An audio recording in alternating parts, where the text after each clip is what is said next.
Salutations, chers amis, chers frères et sœurs, chers parents. Encore une fois, nous nous retrouvons. C'est une grâce pour moi de vous retrouver.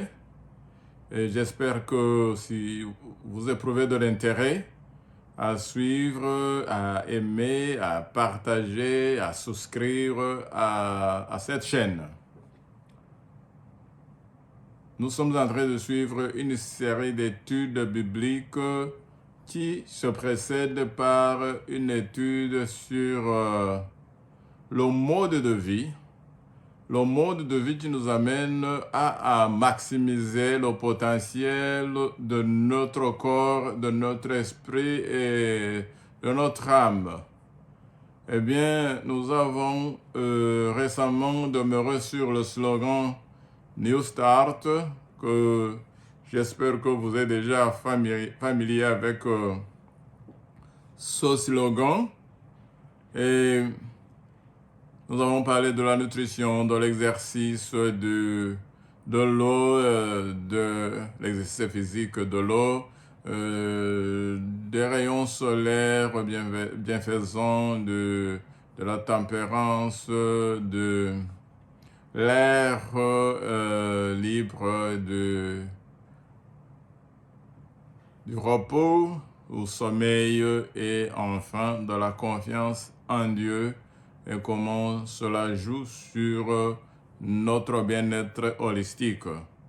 Dernièrement, nous avons donné des témoignages, des expériences vécues par certains.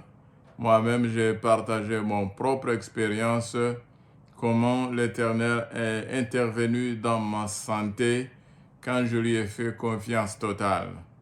Donc, les remèdes naturels que nous le trouvons dans le slogan New Start fonctionnent très bien, surtout en ce qui concerne la prévention. Parce qu'il y a des gens qui disent, oui, je sais que je ne mange pas bien, mais bon, je suis quand même bien portant et ma grand-mère a toujours mangé ceci, ou bien mon papa a mangé ceci, il n'a pas eu de problème, donc moi aussi je continue. Donc, à de tels gens, malheureusement, qui attendent de tomber malade pour suivre scrupuleusement les conseils, je dirais que bon, ça pourrait agir, mais c'est comme si on est en train de jouer avec le feu. Et par contre, quand on applique les conseils de New Start dans la prévention, ça fonctionne très bien et ça nous épargne de plusieurs ennuis. Alors, quelqu'un me dirait, mais quelle est la meilleure façon d'optimiser ou bien d'utiliser ces remèdes naturels? Parce que vous avez parlé de l'eau, de l'exercice, de la nutrition, de beaucoup de choses, mais c'est pas concret. Bon, il est vrai et ça demanderait justement des séminaires et de longues sessions de préparation et d'études et d'examens. Je vous dis que les New Start, ça a commencé avant que la science. Ça a commencé par quelqu'un qui a d'abord reçu ces méthodes comme une inspiration divine. Et par après, la science, heureusement, elle est venue confirmer tout. Et la science n'a pu rejeter aucun de ces conseils. Et il y a des livres alors qui ont été écrits sur ces conseils. Malheureusement, je ne vais pas dérouler tous les livres, mais je vais quand même, de temps à autre, comme dans les peu de minutes que nous avons, donner quelques conseils pratiques. Je vais par exemple donner un conseil pratique aujourd'hui. Comment est-ce que l'on peut maximiser sa chance d'être bien portant? Eh bien, je vais citer les 3 éléments du New Start et montrer comment ces 3 éléments, une fois ensemble et utilisés et exploités bien, ils vont optimiser l'usage de votre corps et vous procurer de plus de chances pour une longévité. je vais parler de alternance qu'on a besoin. Je commence par alternance dans la nutrition. Aujourd'hui, il a été prouvé par plus de scientifiques que le jeûne, le fait de s'abstenir de manger, il est très utile et dans la prévention des maladies, mais aussi dans le bien-être holistique. Alors, je vais vous parler de comment exploiter le jeûne. Bon, il y a des gens qui savent s'abstenir de manger à longueur de journée, à longueur de nuit, et ça n'a aucun souci. D'ailleurs, j'ai vu récemment un exposé d'un docteur qui traite la pression artérielle élevée, ce qu'on appelle communément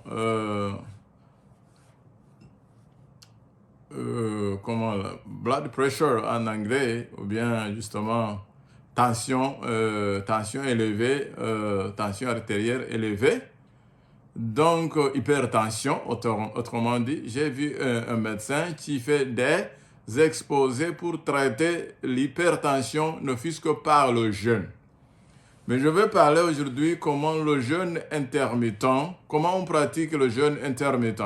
Pour ceux qui ne peuvent pas s'abstenir des heures prolongées ou bien des journées prolongées de ne pas manger, ou bien qui sont tellement occupés que s'abstenir de manger réduirait leur force, voici une technique de jeûne intermittent qui est prouvée et scientifiquement très utile au bien-être. On conseille de condenser votre prise de repas dans un intervalle très petit, autour de 6 heures, parce que vous pouvez manger deux repas. À partir de 4 heures, déjà, on dit que si on a bien mangé, si on n'a pas à manger les choses qui sont très lourdes à digérer, comme les produits animaux, ils sont lourds à digérer, surtout la viande rouge, elle est très dure à digérer. Mais si vous avez mangé quelque chose de très facile à digérer, on conseille d'intercaler les 2 prises de repas dans un intervalle de pas plus de 6 heures.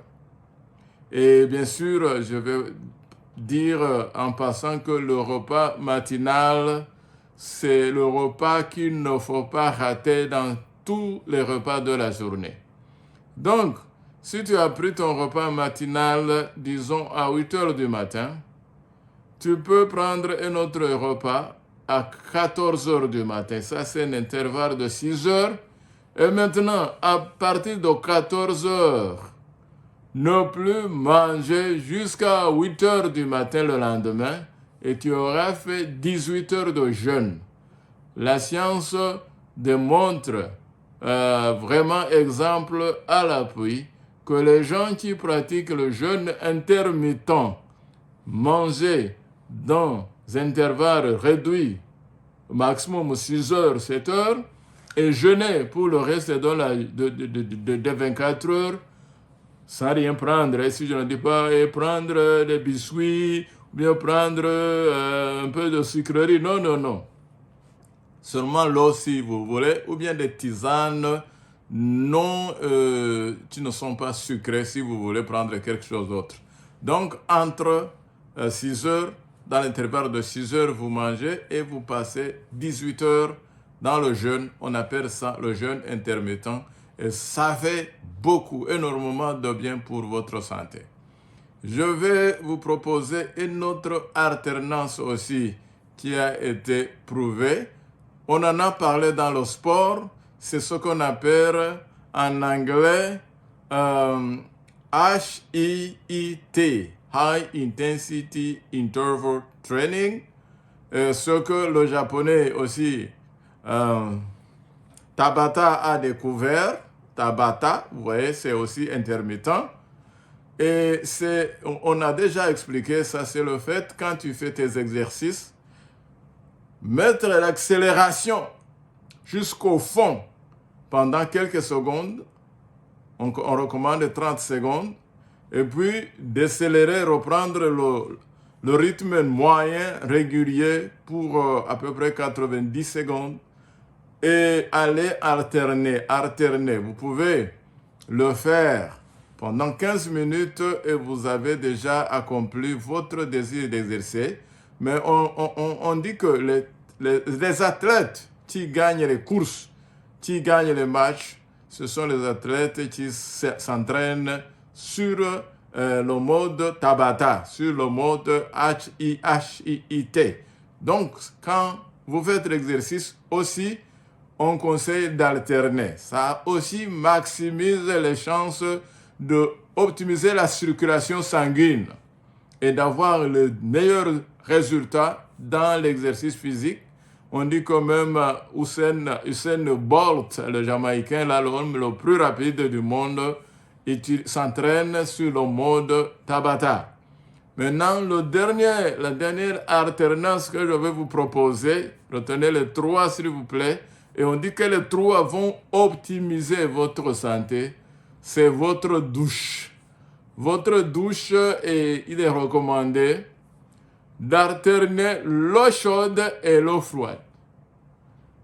Donc, se doucher avec de l'eau chaude, et quand on commence à en être confortable, on tourne la vanne vers l'eau froide et on s'arrose avec de l'eau froide jusqu'à ce qu'on est sur le point de grelotter même.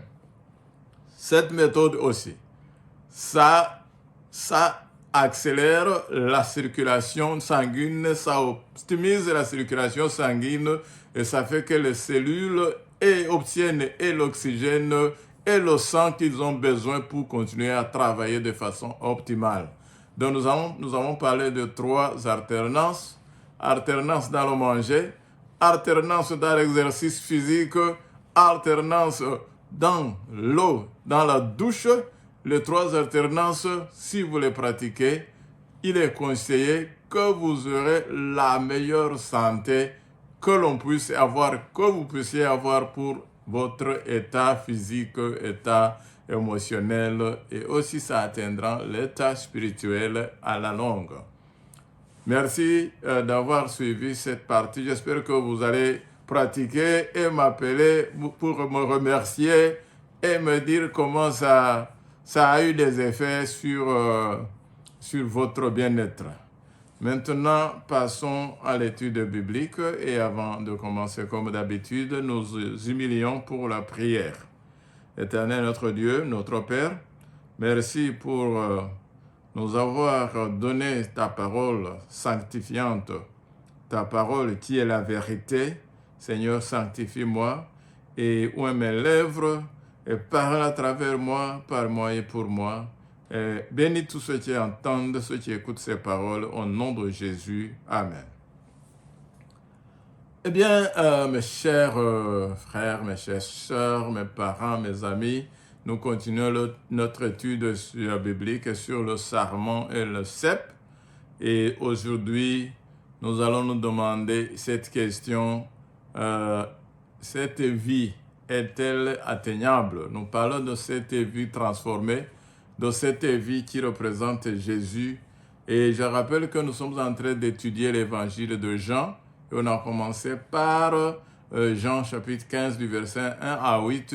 Et nous allons essayer d'élargir un peu au-delà.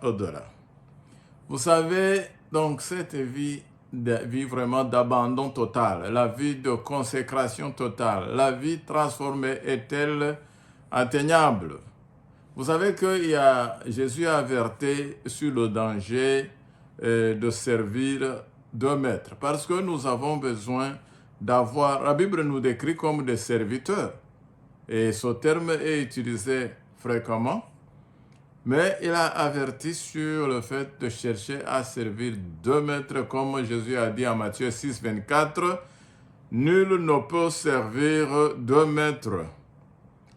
Et on peut modifier ce passage légèrement pour dire « Nul ne peut être esclave de deux maîtres ».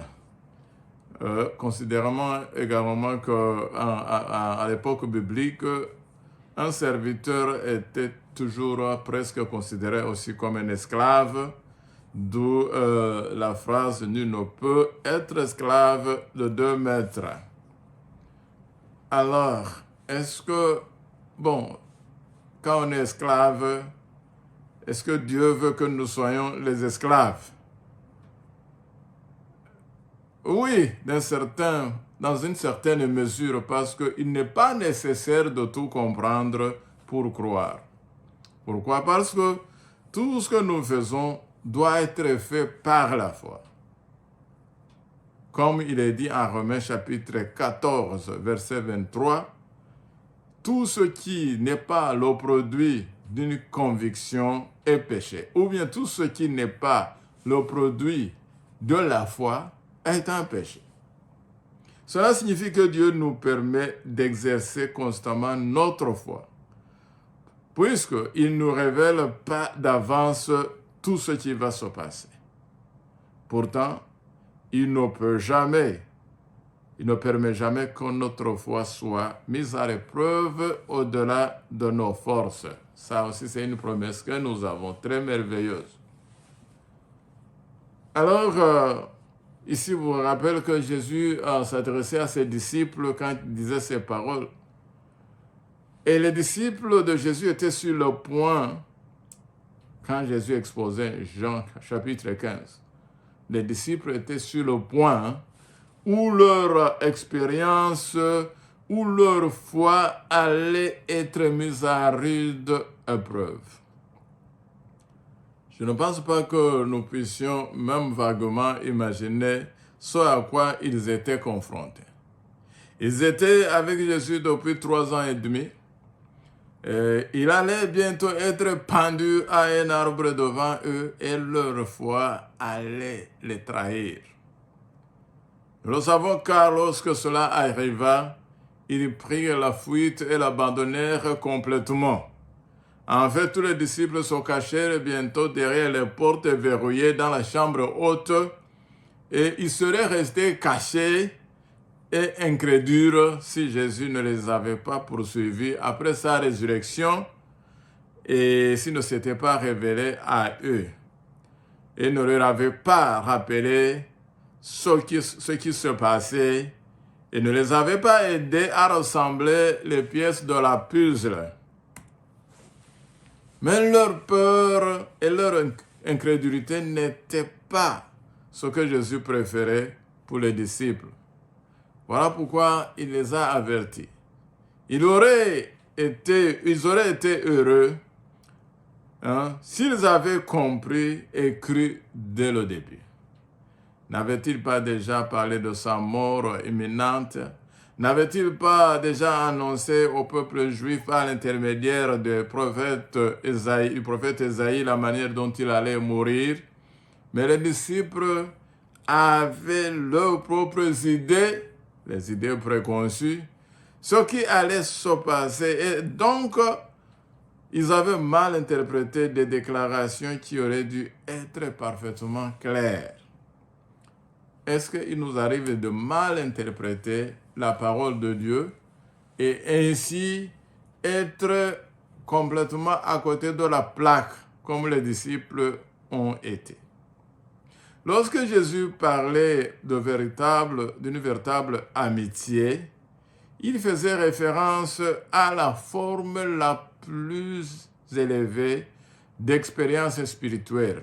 Ici, on se rappelle que Jésus allait dire, comme on a vu en Jean chapitre 15, verset 15, nous relisons Jean 15, verset 15, il dit, « Je ne vous appelle plus serviteur, parce que le serviteur ne sait pas ce que fait son maître, mais je vous ai appelé ami, parce que je vous ai fait connaître tout ce que j'ai appris de mon Père. » Amen. Donc, d'esclave, de serviteur, Jésus voulait élever les disciples au statut d'amis. Avez-vous déjà réfléchi sur ce que Jésus voulait dire lorsqu'il dit « Tout ce que j'ai appris de mon Père, je vous l'ai fait connaître » Il était le porte-parole parfait de Dieu sur terre et disait tout ce que j'ai entendu de mon Père, je vous l'ai fait connaître. Je m'émerveille d'y penser. Car tout comme Jésus était fidèle à son Père, il veut que nous lui soyons fidèles. Et la fidélité est la façon dont se révèle le disciple. Souvenez-vous des paroles que nous lisons dans Jean chapitre 15, verset 8. Si vous portez beaucoup de fruits, c'est ainsi que mon Père sera glorifié et que vous serez mes disciples. Christ disait en substance, mon Père m'a dit ces choses, maintenant je les partage avec vous.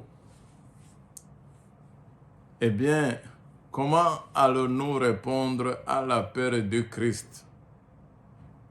L'ignorer? Ou bien l'écouter, mais continuer sans rien changer? Ou bien écouter, mais seulement répondre avec somnolence, comme les disciples lorsqu'ils étaient dans le jardin? La réponse nous vient lorsque nous réfléchissons à sa mission. Quelle mission nous a-t-il confiée? N'était-ce pas de porter du fruit? Et c'était la mission de Jésus sur terre. Fera-t-il la même chose en nous? Oui, il portera le fruit de son propre caractère en nous. C'est le but de la fructification et son objectif déclaré pour nous. Donc, Jésus est venu portant le fruit de son Père et en même temps, il nous laisse comme ses représentants et il veut que nous puissions porter ce fruit. Et ce fruit n'est rien d'autre que son caractère. Malheureusement, trop souvent, lorsque Dieu nous parle de porter du fruit, notre première réaction est d'aller vers nos voisins et leur dire « Hey, préparez-vous car Jésus revient. » Chers voisins, Jésus revient bientôt, si tu ne te répands pas, il va te brûler. Trop souvent, ils réagissent par un « Vraiment? Tu y crois? Tu n'en as pas l'air. » Je ne vois aucune différence entre nous. Seriez-vous d'accord pour dire que les gens ne devraient pas avoir besoin qu'on leur dise que Jésus revient, mais plutôt qu'ils devaient le voir par notre façon de vivre?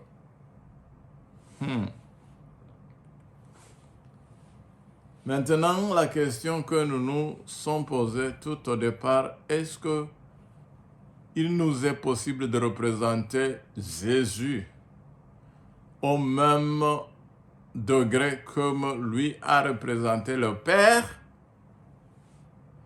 Eh bien, ce genre de vie est-il réalisable ou attend-on de nous de ce qui est loin d'être à notre portée? Cela ne devrait pas être le cas et cela ne le sera pas si notre fructification résulte de la présence du Christ en nous. Pourquoi? Parce que grâce à la présence de Jésus en nous, le caractère de Dieu se manifestera en nous, tout comme il s'est manifesté en Christ. Est-ce que vous regardez? Le caractère de Dieu était parfaitement, intégralement reproduit en Christ. Tellement qu'il pouvait dire que j'ai glorifié ton nom. J'ai achevé l'œuvre que tu m'as envoyé sur terre de faire. Vous souvenez-vous de la réponse de Jésus à la demande de Philippe, quand Philippe a dit « Montre-nous le Père ». Christ répondit « Il y a aussi longtemps que je suis avec vous et tu ne m'as pas connu. Philippe, celui qui m'a vu a vu le Père. Comment dit-il donc, montre-nous le Père? Imaginez-vous que Jésus pouvait dire cela.